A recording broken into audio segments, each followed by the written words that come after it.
ब्रह्मानंदं परमसुखदं केवलं ज्ञानमूर्तिं द्वन्द्वातीतं गगनसदृशं तत्त्वमस्यादिलक्ष्यम् एकं नित्यं विमलमचलं सर्वधी साक्षिभूतं भावातीतं त्रिगुणरहितं सद्गुरुं तं नमामि। आनन्दमानन्दकरं प्रसन्नं ज्ञानस्वरूपं निजबोधरूपं जोगीन्द्रमीड्यं भवरोगवद्यं श्रीमद्गुरुं नित्यमहं नमामि। सदाशिवसमारम्भा शङ्कराचार्यमध्यमा अस्मदाचार्यपर्यन्तां वन्दे गुरुपरम्परा। आनंदमय आत्मस्वरूप परमपिता परमेश्वरंकर दिव्य संतान समस्तंकर हृदय रे विराजमान करथिबा सही परमात्मा तत्व को सप्रेम प्रणाम। मर्या शक्तमनः पार्थ श्री भगवान कहते हे पार्थ मुठारे एकाग्र चित्त होई मु ही समस्त सृष्टि एकमात्र आश्रय या बोध करी नित्य निरंतर अनन्य प्रेम रे मुठारे आसक्त चित्त हेले मते समस्त आत्मरूप बोली जानिम। जो तत्व ज्ञान को जानीगले संसार रे आउ किछि जानिमा बाकी रही जाए नहीं। तार रहस्य तुमको कहूची सहस्र मनुष्य मानकर क्वचित कही जणे मोर प्राप्ति पाई प्रयासी होई थांती।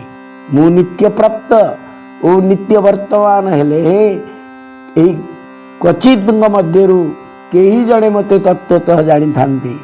हे महाबाहु मोर 8 प्रकार जड़ प्रकृति को अपरा प्रकृति भावे जान। एमाने हेले भूमि जल अग्नि वायु आकाश मन बुद्धि और अहंकार। मोर चेतन प्रकृति हेउछि जीव जहाँ समस्त जगत को धरी रखी। जीवभूतम महाबाहो जयेदम धार्यते जगत। ये 2 प्रकार प्रकृति समग्र जगत जात होइछि। मु यार उत्पत्ति तथा प्रलयर हेतु हेबारु एई संपूर्ण जगतर मूल कारण अटे। मो भिन्न अन्य कौनसी परम कारण नाही।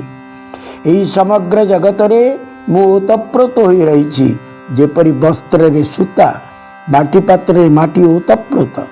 भगवान कहउचंदी एई समग्र जगत मोठारे गुंथा होइछि जेपरि जल रे रस चंद्र सूर्यंकर तेज वा प्रकाश समग्र वेद प्रणव भाव रे मोठारे गुंथा होइछंती।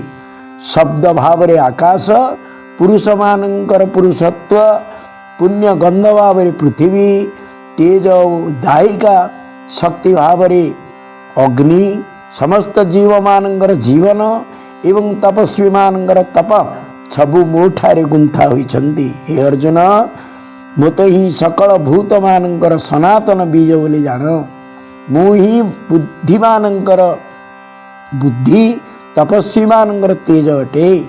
मु बलवान मानंकर आसक्ति और कामना रहित बल अटे। सकल प्राणी मध्य मु धर्मर अविरुद्ध काम अटे। हे अर्जुन सत्व रज एवं तम यही 3 गुण मोठारु उत्पन्न सत्वरु सम दमादि अर्थात मनो इंद्रियादि संयम रे प्रवृत्ति जात हुए। रजोगुणरु हर्ष गर्व आदि सृष्टि हुए। तमोगुणरु शोक मोहादि उत्पन्न होता है। यही 3 गुण द्वारा समस्त प्राणी मोहित होती। यह मोर माया बोली तुम्हें बोध कर। यही माया मोर अधीन रहे। यही गुण मानकर अतीत मु जीव समूह यही गुण मानकर प्रभाव बहिर्मुखी हेबारु मते जानी पारंती नाही।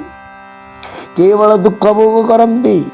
यही त्रिगुणमयी माया अति दुस्तर और अद्भुत अनेक विषय सुख बंधन रे प्राणी मानव माने बांधी रखती। गीता कहती मम माया दुरत्यया। ये माया कबल निस्तार पाइबा अत्यंत कठिन व्यापार। तेणु कहुछि जीवर अज्ञान को देख दुख को मणे महासुख। मये वजे प्रपद्यन्ते माया में ताम तरंती ते। जो माने मोर शरण रही नित्य निरंतर मोर स्मरण कीर्तन करती से सहजरे मायार प्रभाव मुक्त हुई संसार तरी जाती। बहु जन्मर शेष जन्म एभली तत्वज्ञ महापुरुष संसार को आसती जहांग दृष्टि वासुदेव सर्वम अनुभव सर्वत्र वासुदेव समग्र सृष्टि को वासुदेवमय बोध करी मुक्ति प्राप्त करती संसार प्रपंच को फेरती नहीं।